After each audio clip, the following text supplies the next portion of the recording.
Detik-detik truk mogok sebelum tertabrak kereta di Semarang.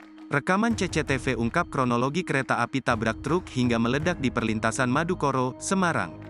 K112 berantas relasi Pasar Senen Blitar menabrak truk Tronot yang mogok di perlintasan kereta api, Selasa, tanggal 18 Juli tahun 2023, pukul 19.32 waktu Indonesia Barat. Kereta api 112 berantas itu menuju stasiun Poncol. Mulanya tampak di Jalan Madukoro Semarang lalu lintas tampak lancar. Lalu truk tronton yang melintasi jalan tersebut tiba-tiba mogok tepat di rel kereta api. Tampak supir truk berusaha tancap gas agar segera melaju. Namun, truk tersebut tidak bergerak sedikit pun. Supir truk lalu turun dan berusaha mencari bantuan. Warga yang berada di lokasi kejadian berusaha membantu.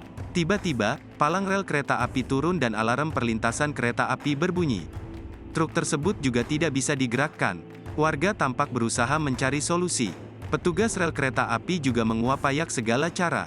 Selang beberapa detik, kereta api 112 berantas melintas dan menabrak badan truk hingga terjadi ledakan.